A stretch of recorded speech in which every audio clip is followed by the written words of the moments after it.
Do not try what you're about to see at home. We're what you call experts. Ow!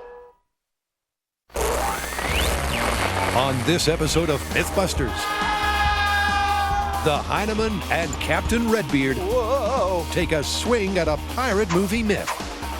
It's another remote control rig for making Jamie dance. Knock yourself out, buddy. Imprisoned inside a bone cage, can you swing across a ravine I think I'm gonna throw up. and climb to safety? Drat! Meanwhile, Carrie, Tori, and Grant roll out the mythical barrel, Gives a whole new meaning to fire in the hole, doesn't it? testing the urban legend that a drum, methanol, and a flame could send a barrel ballistic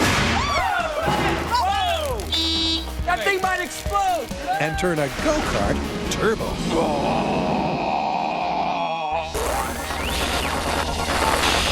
Who are the Mythbusters? Adam Savage I reject your reality and substitute my own. and Jamie Heineman. We're gonna have an adventure. Between them, more than 30 years of special effects experience.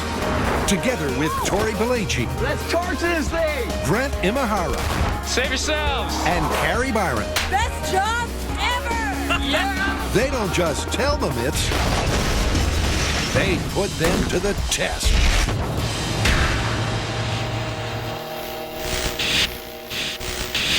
First up, Adam and Jamie get savvy with a movie myth. Great. Pirates again. Yes, pirates. What could be the matter with that? Well, what's the story? All right, the story we're doing this time comes from Pirates of the Caribbean 2. There's this sequence in which our heroes are imprisoned in a cage. It's sort of like a hamster ball made of bones that's hanging in a ravine. It's quite similar to this toy, released in conjunction with the film. At any rate, they start using their body weight to swing this bone cage over to the side of the cliff and catch onto it, holding onto the vines. Then they're able to climb the cliff using the vines and engineer their escape. That's what we've got to do. You're not gonna be using that pirate voice the whole time, are you? I don't have to, but I like to. Some of the time at least. By rattling their cage, this band of buccaneers swings to the cliff. But do the filmic physics check out? Could you really create enough momentum to swing high and then peg-leg it up a precipice? So what's the plan? Well, everything about this story involves the bone cage, so I think we need to start there. And it's got to be pretty strong because in the movie it's holding up to 6 people, and I think we should plan for that. And it's gotta be really light because we're gonna have to haul it up a cliff. Exactly, and it should look like bones. I think we can achieve that. Let's go downstairs and build it. All right. Ultimately, the Mythbusters will be incarcerated inside a bone cage. Right, Jamie, I'm ready for testing. Whoa! But first, they've got to create it. Ta-da! That is beautiful. 105. Great. 8 struts are bent and welded together to form a giant pumpkin-like globe. This is our sphere, or at least it will be. And right now it's kind of flimsy, but by the time we're done with it, we're gonna triangulate all over the place and it'll be kind of like a organic geodesic dome, and it should be quite sturdy. Yep, the lattice work of steel supports is welded into place to strengthen the ball. And although it looks simple, it's engineered to ensure that failure is not an option. We've gone with this construction method, the lightweight thin wall steel tube and washers at every apex, to make this thing super strong because we're going to hang 6 people in it. But we also want it to be as light as possible. We've got to try and walk it up the wall at the end. When I'm evil overlord, I will certainly keep my prisoners in something just like this. And I think we've done it. But to make sure, we're going to hang it from the ceiling. Jamie and I are going to get inside of it and see how we feel. We're also going to try and swing it and see if that's remotely possible. Like a steampunk Cinderella, Adam needs to test out his giant pumpkin before the pirate ball. Whoa! Oh, holy crap. Yeah, all right, come on in. This is a crucial proof of concept, Well, it certainly seems like it's supporting us. and it's so far so good. And back. So now, will it swing? Out. And back. And out. It's swinging. Yeah. Hey, it's working. Surprisingly, getting the cage to move appears to be child's play. This is like my dream jungle gym when I was 10 years old. In. But will it be this easy when they take it full scale? This isn't bad. Well, Jamie and I have run our bone cage through enough paces where we're really confident in it from a mechanical and safety standpoint. Now the only question is, it doesn't quite look like a bone cage. So now we're going to do a little aestheticizing of it. Seems like we're spending a lot of time pulling tape off of rolls these days. And it's going to give us some padding so we're not beating our hands against the steel. And once the cage is padded, it's time to bone up.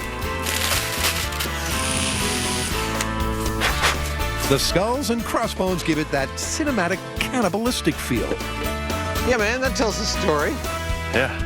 And before long, the cage is fit for a pirate. It's done? It's done. Can we get it out of here? Sure.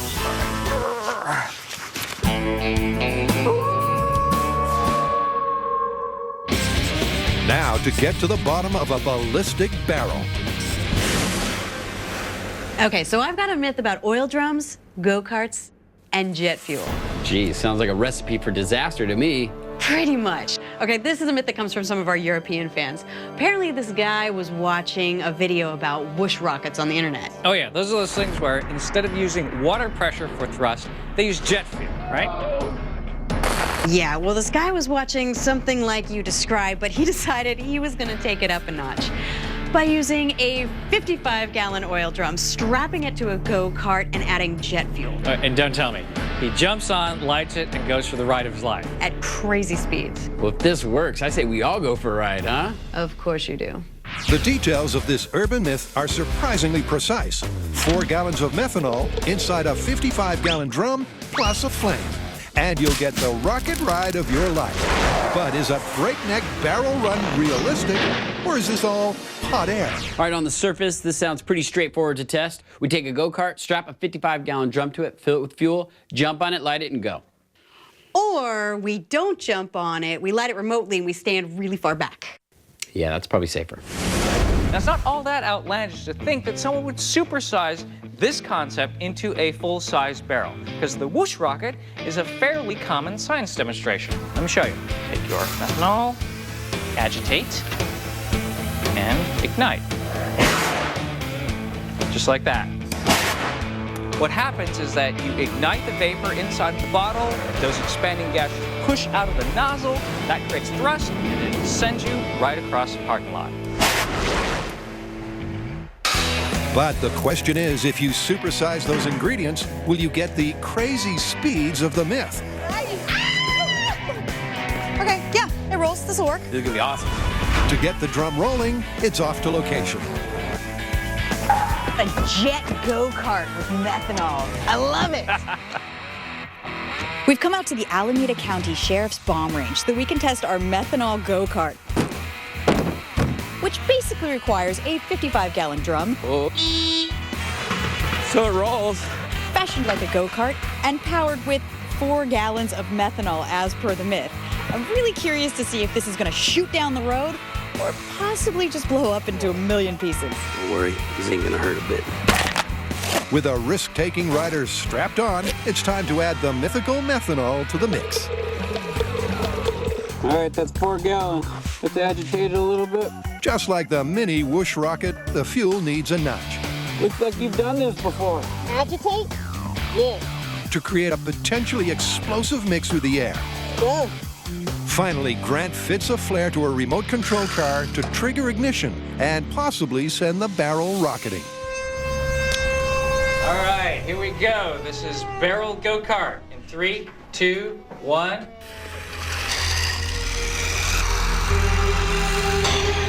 We have achieved the hole. The fire is in the hole. But It doesn't look like it's going in the hole. Ignition. Fire in the hole!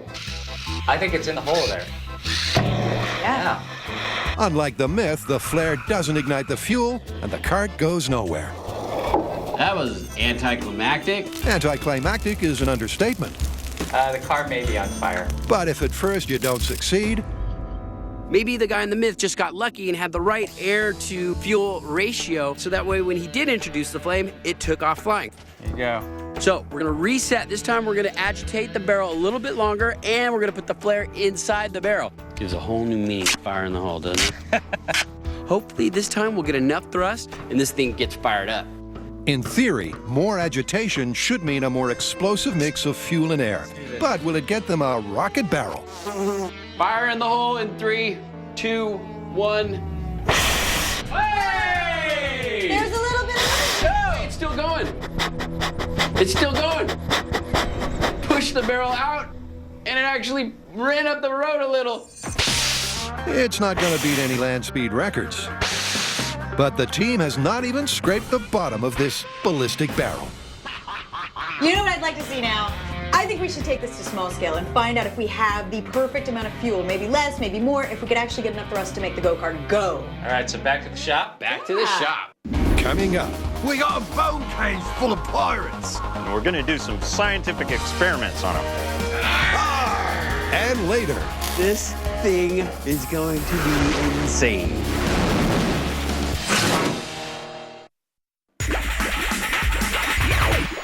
at the end of their rope, 6 scurvy dogs sway themselves to freedom. But is this daring filmic feat a swing and a myth? To find out, Adam and Jamie have picked their bones. So now to get them suspended.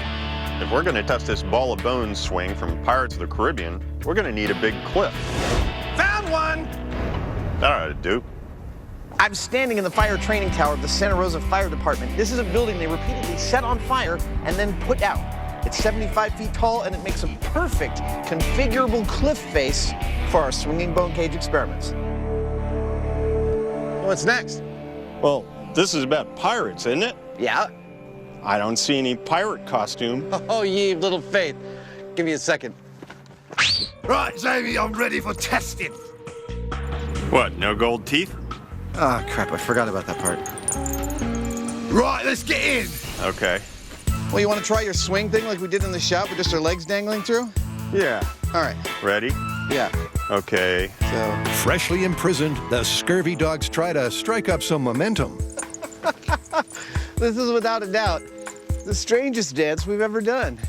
By moving back and forth, they should create enough push to get to the wall. Come on. Come on. But unlike their success in the shop, they're not budging. I have an idea. So they change tactics to the standing swing. Whoa. I almost lost me hat. That would have been ugly. Grab my arm like this. Now, what if I went like this, and then you came like that and let go over there? In theory, to get the bone cage swinging, Adam and Jamie need to raise and lower the center of gravity of the ball by using their own mass. Come on. We don't seem to be moving at all. Well, we're pushing in the right direction. It's not working. However, so far, no matter how they throw their weight around, it's not enough to get a significant swing. Adam even tries thinking outside the cage, That's more promising. but cheating still doesn't get the ball rocking. I'm not sure, Jamie. We seem to have a lot more luck in the shop than we are here, and I thought it'd be easier on the longer arm. Yeah, it seems like it might actually be harder. It does. And the lack of swing isn't the only problem. I think I'm going to throw up. Uh-oh. I'm having a kind of a powerful, nauseous reaction. Well, why don't you hop out? Yeah. With Adam benched from ball cage duty, it's over to Jamie to swing solo. Well, Adam threw in the towel. He got a little seasick, I guess. So I'm going to see if I can do anything by myself. The idea being that if you remove the variables, maybe you can figure out what actually makes this thing work. Adam being a variable, which he usually is. And although Jamie experiments with a variety of techniques, the problem remains the same. I don't seem to be having a lot of luck getting this thing to swing from a dead stop. But then it weighs more than I do. So maybe the problem is that there's not enough mass moving around to dominate what it does. In the movie, after all, they had a number of people doing this. And so maybe that's what we need to do. Maybe, because although the dimensions match the movie, their mass doesn't. What's next? Next is more bodies. More bodies! More bodies! Inspired by the internet, supposedly this drum daredevil filled his barrel go-kart with fuel, lit a match, and took off at incredible speeds. But so far, getting that rocket-powered rush That's kind of anticlimactic. hasn't been that easy. So the Mythbusters have come back to the shop to replicate the barrel rodeo in small scale and test the parameters one by one. Yeehaw! Starting with fuel. How much methanol gets optimal thrust? Let's agitate it a little bit. First off, they're trying the same ratio as the Myth, 7%. Fully agitated. Here we go. In 3, 2, 1. We got some thrust. Just like the range test, 7% didn't send the cart far. But will having the fuel change that? All right, 3.5%. Here we go in 3, 2, 1. Ooh. We got about the same. I know. Not much difference. 3.5% gives them the same result, so they take the fuel ratio all the way down. Now, in the past, when we've used gases to create some sort of thrust, like a propane rocket, we found that once we got down to just fumes and used just a little bit of fuel, we actually got a lot of thrust. So I expect the less fuel we use, the more fumes, and we're actually going to see this rocket shoot down the track. In 3, 2, 1. All right, well, it went about 2 feet, so we got some thrust. The good news is that less than 1% doubled the thrust. The bad news is that it was still more of a putter than a projectile. No matter what kind of air to fuel ratio we're coming up with, this thing is not rocketing like the Myth talks about. I don't really want to stop here. I want to see a rocket go-kart. I mean, can't we make some modifications? Let's try some stuff and see what happens. I like it. Yep, although the Myth clearly states that the barrel was unmodified, to give this rocket a fighting chance, it's time to bend the rules. And bend number 1 is to transform the liquid fuel into that flammable fuel vapor. We're gonna try a new technique of agitating the methanol using air. Now that's gonna do 2 things. It's gonna introduce more oxygen and it's gonna create more fumes. Hopefully that combination will give us more thrust. But that's not the only modification the guys have in mind. We're going to add a nozzle. This should accelerate the escaping gases and give us more thrust. With a built-in agitator and thrust-focusing nozzle, will this mini barrel go ballistic? All right, here we go. Bubbling up at 5 psi. Yeah, hit it again. Yeah, that nozzle's great. It's a thrust in the right direction for the barrel. Yeah! The modifications triple the distance. The only problem is, after making it down the track in 3 blasts, it sets everything on fire.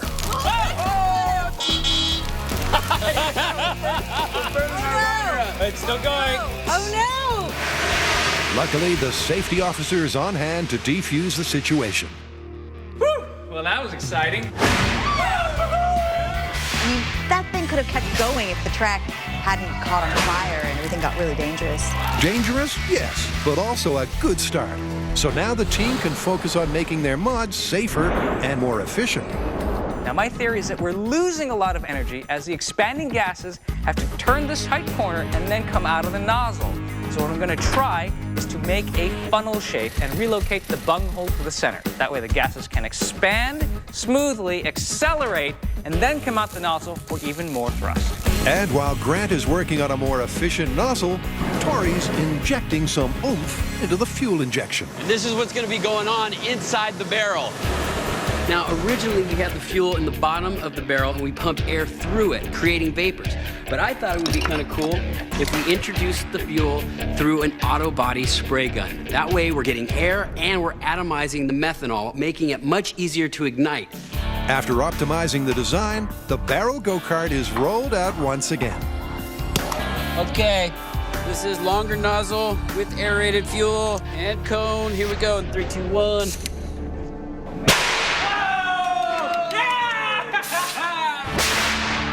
Amazingly, the combination of nozzle and aerated fuel propels the barrel 15 feet down the track. We got some serious distance. I think it's time we take this full scale.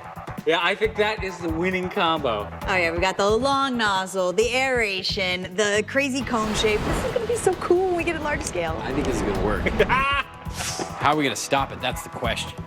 After a lot of testing and several new improvements, we've gone from our simple barrel go-kart to this crazy thing here. We actually added a nozzle, a cone shape, and an aeration system for the fuel so that we could propel this little dude down the track 15 times the length of our go-kart. I think when we take this to full scale, we've got a really good chance at some really sick thrust.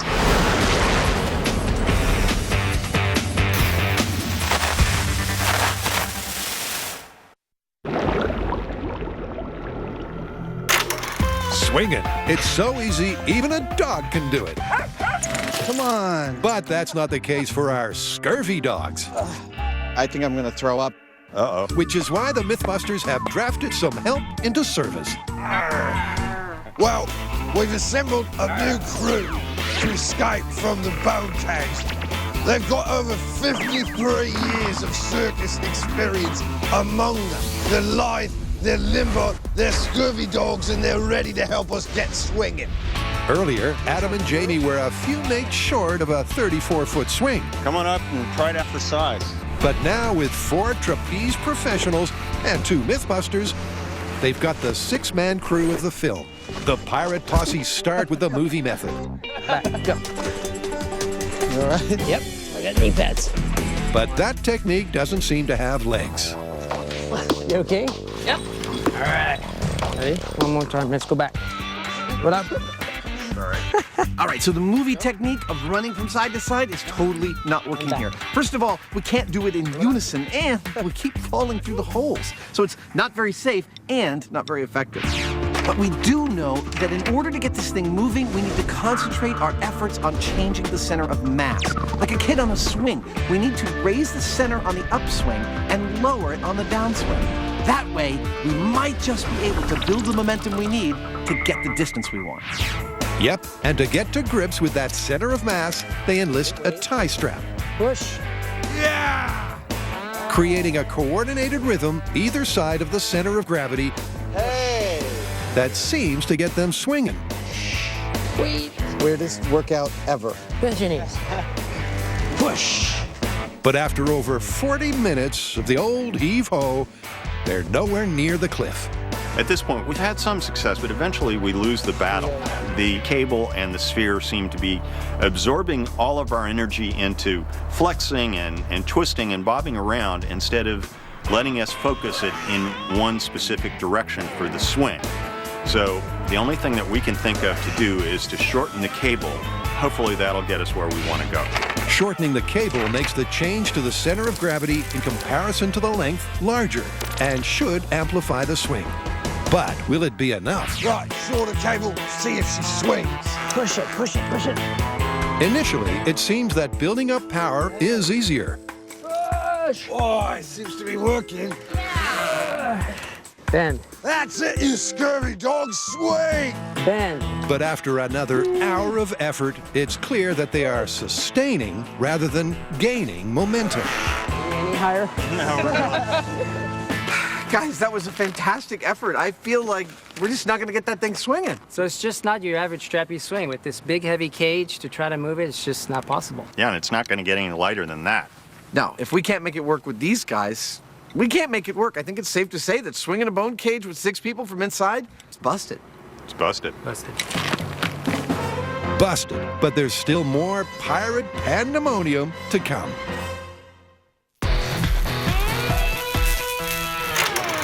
Everyone knows things are better when they're turbocharged. 3, 2. But the Mythbusters' first ballistic barrel was anything but. And nothing's happening. However, after a few small-scale modifications, they've upped the thrust, and they're ready to take this myth full scale. So now with our modifications in small scale, we've gotten our go-kart to rocket across the shop. But our design has evolved from a whoosh rocket into what's called a pulse jet. We know that a whoosh rocket ignites fuel in a chamber and the gases expand to create thrust. But after one big burst, it's pretty much over. The difference with the pulse jet is that the thrust is continuous. The escaping gases create an air of low pressure inside the chamber. Air is then sucked in to fill the gap, which starts the combustion again, so that the cycle of thrust will repeat as long as there's fuel and a source of ignition. Indeed, but to supersize their Pulse Jet go-kart, there's a lot to do, starting with portable fuel injection. Now for this to work, we need constant air entering the barrel. So, to make it portable, I'm gonna use a scuba tank. The air pressure coming out of here is 3,000 PSI. I need to get it down to 100 PSI so that it actually pump fuel through our spray gun. So what I'm gonna do is take this old regulator, put it to this regulator, and hopefully get it down to a safe enough pressure so we get the fuel injection into the barrel and this thing gets fired up. We're about to go diving into science. Come along for the journey. We have portable air.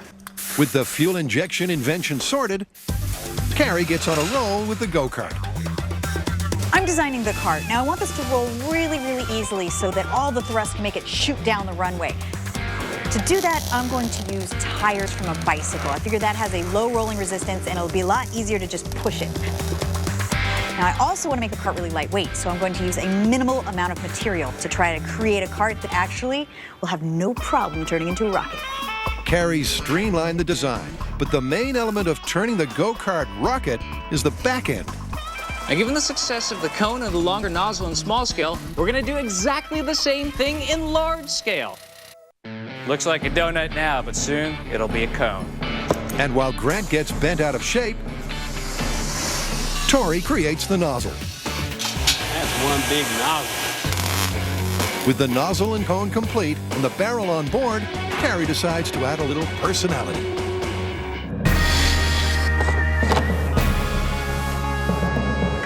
Demon dog. Drum roll, please. Meet the rolling drum rocket, or the Mythbusters Pulse Jet go-kart. Oh my God, that is insanity. You know one thing we forgot? What? Brakes. Where we're going, we don't need brakes. Coming up on Mythbusters. Can you make a go-kart out of a barrel? You're not gonna wanna miss this.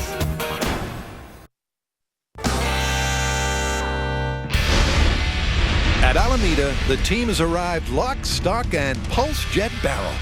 You know, after that first test, I really didn't think this had much promise, but after building this thing, I cannot wait to see what it does. Oh, come on, this is Mythbusters. You knew how this was gonna end. It's either gonna explode or it's gonna zoom down the runway. That's the plan, and the team is feeling optimistic. After going through our small-scale tests, coming up with modifications to give us more thrust, and then finally getting to this stage where we have this crazy vehicle, I think we have a very good chance of replicating the results today. Just like last time, the kart gets an uneasy rider. Those eyes are creeping me out. I'm gonna make them look less scary. Nice touch. Oh, that's perfect, because it wasn't weird enough. With the rider on board and the fuel fueled, All right, let's light them up. Tori takes care of their sophisticated ignition system, Run! lighting the blowtorch and running for it. Yeah! Here we go. In Fire 3, it. 2, 1. Yeah! Hey! We got some thrust! Look at that! Yeah! It's working! Do you think it'll just keep adding speed and adding speed? It's starting to pick up speed! Come on! Yeah! All right, it's not the fastest vehicle in the world, but it's working. That's not bad. It's getting it down the runway. The Pulse Jet is pulsing, but it's not the maximum thrust they'd hoped for. I don't know about you, but I have traded in my car for this. We are just not getting the thrust that we expected. If you look at the initial pulse, you'll see it's not like a wah, it's like a poof. Now, what we think is happening is that some things just don't scale up. This larger diameter nozzle and this cone, they're in scale with the small scale. But when we moved up to the bigger barrel, we didn't necessarily get a bigger explosion. And so we think some of that energy is being lost in this large diameter. It's allowing too much gas to escape. So what we need to do is go back to the shop, cut this off, and put a smaller diameter nozzle on it and see if that holds more gas in, and from that, we'll get more thrust. Well, the Mythbusters have the technology, and quick as a flash, Gorgeous. Bang! Just like that. they have rebuilt it. Back at the runway, the question is, will the smaller nozzle on their Pulse Jet get them rocketing? All right, fire in the hole. Here we go. 3, 2, Stand by. 1. And Ignition. Oh, we already got some movement. All right. A lot better than Good before. I sign. like it. It's a good sign, and it is more thrust than previous tests. But only marginally. That is hysterical. Adorable. It is adorable, really. Look out, people. It's coming through. And I was worried about how we were going to stop it. And after the slowest fence collision on record, the cart is spent.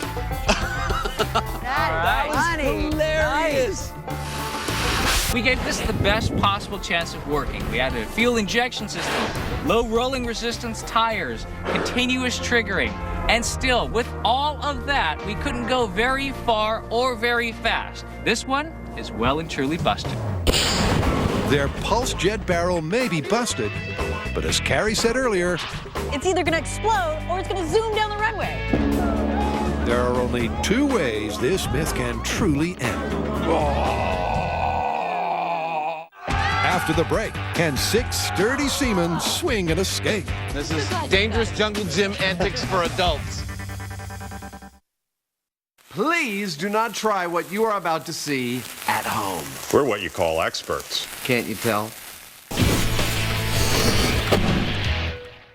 We've thoroughly tested the first part of the story, which is the swinging, and we came up totally busted. You can't get 6 people in here and get them to move it. It's just not possible. But there's a second and a third part to this story, and that's where we're going now. Yep, there's still the cling and climb. If they make like pirates and cheat the swing, can they cart the cage up the cliff? First, they'll need something to get a grip on. Are you happy with it? Yeah, we're done. This crash mat rigging combo will stand in for the movie vines.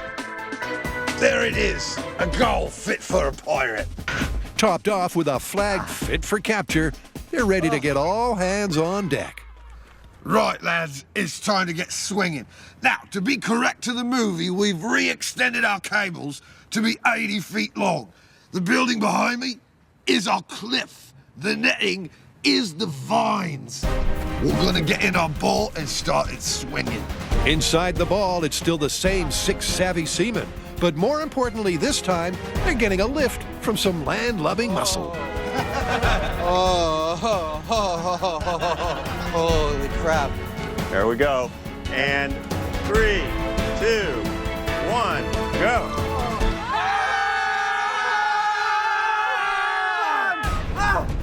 Rather than risk a full-speed cliff collision, the tug squad start the swing gently. This is fun. This is really fun. This is dangerous jungle gym antics for adults. All right, maggots, let's swing towards that wall. 3, 2, 1, go!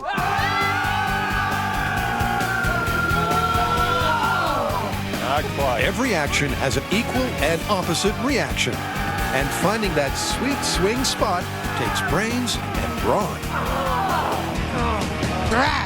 Well, this swing testing was exactly what I wanted to see, because the fact that it's taking 4 strong guys with all of their strength to pull us back means that that's about what it's going to take to hold on to the rope when we get to the other side. But with a little more heave-ho, the muscle manages to give them the swing they need.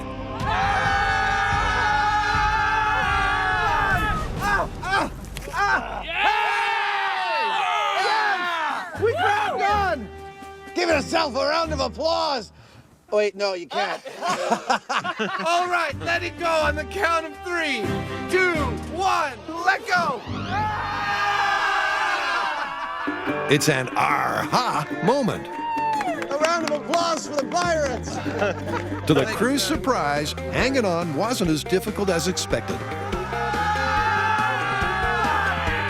So we were successful at swinging up to the wall and holding on, and it requires quite a bit of strength, but at least we're not having to support our own weight and the weight of the ball. We're simply restricting ourselves from swinging back.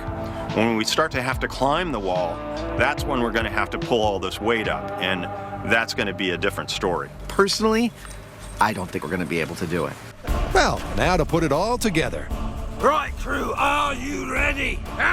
They'll swing, they'll cling, and attempt to capture the flag. In 3, 2, 1, go! Whoa!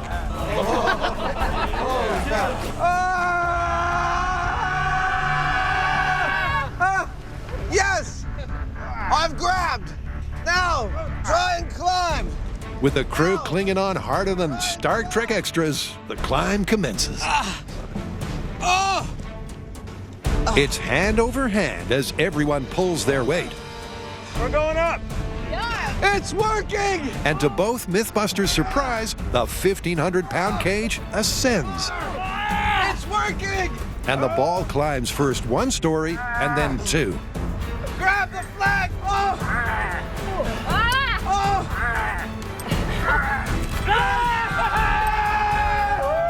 After climbing a vertical 12 feet, victory is theirs.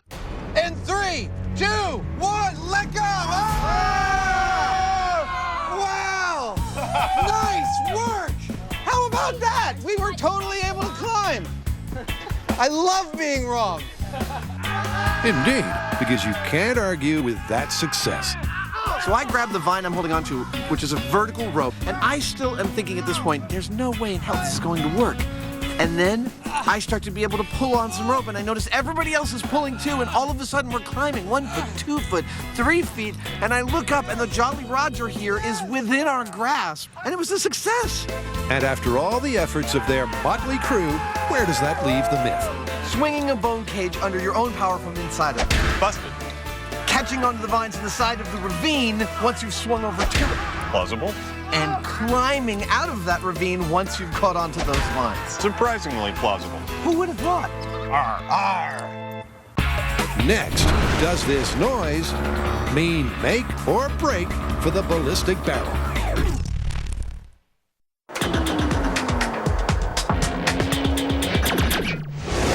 On a runway in San Joaquin County, the barrel go-kart myth is about to go ballistic. We're at the New Jerusalem Airport runway. Why? Because we're Mythbusters, and we're not going to be satisfied with that 5-mile-an-hour run we saw with our barrel rocket, and that's being generous. We want to see something impressive. And that is where Bob Maddox comes in. Absolutely, because if Bob's propulsive prowess can make a push bike jet-propelled, imagine what he can do with a barrel. This thing is going to be insane. Now, Bob is one of the few people in the world with the job title Professional Pulse Jet Builder. He's been designing and building these jets for over 20 years. He's taken our barrel rocket design and highly modified it. It may look the same on the outside, but inside, it's completely different. And it's gonna be totally badass. But just what exactly are these badass modifications? Now, tell us what some of the differences are between ours and yours. Well, the difference is mostly is we have a one-way reed valve up here in the front. When the explosion goes off, it makes all the gases go out the tail and won't go out the front. The one-way valve focuses the thrust more efficiently, but the major change is that this pulse jet pulses at heart-stopping speed. And that happens 70 or 80 times a second inside of this one, where yours was only once every 4 or 5 seconds or whatever. Let's see if yours will match our whopping 5-mile-an-hour speed. Bob's about to fire up the barrel rocket car for the first time. Now it's going to be tethered. We're going to turn it on just to make sure everything's working. All right, Bob, fire it up. All right, let's see if we can tear up this runway. It's an important tethered systems check.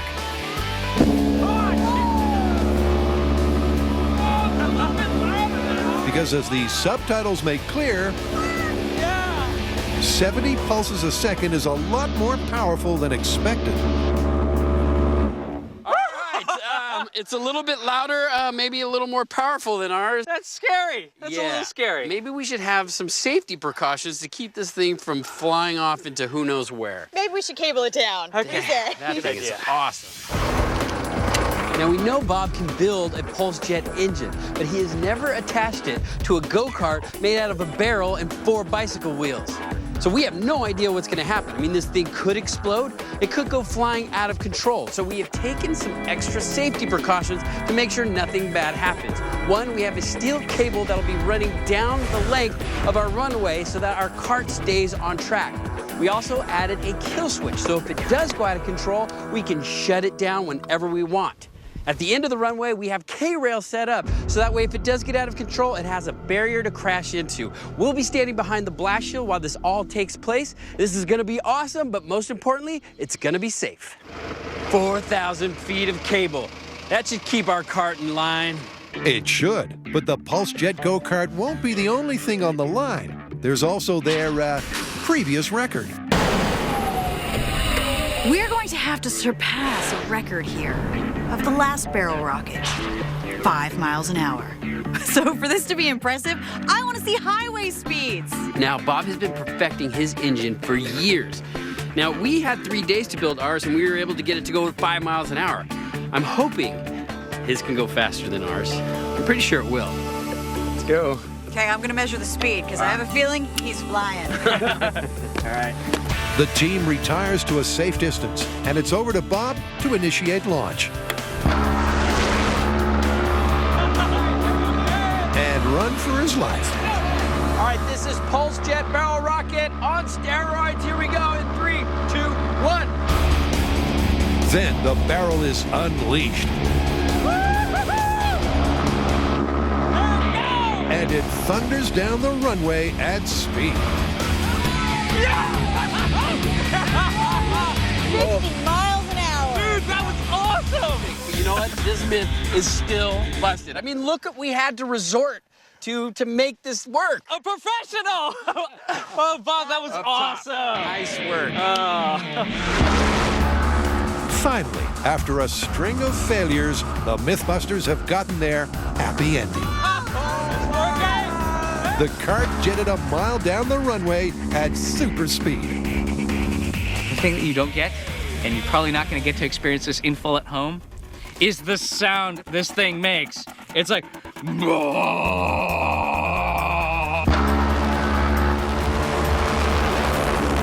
Finally, we got it to work. We got our barrel jet to go down the runway at 50 miles an hour. Okay, so we had to bring in an expert with a completely different jet engine, but still, we got a barrel with a guy on it going down the runway at 50 miles an hour. This is still busted, but it's pretty awesome.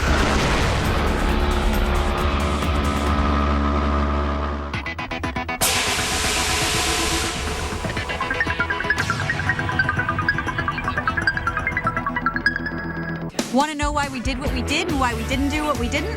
Go to discovery.com/Mythbusters After Show and check it out.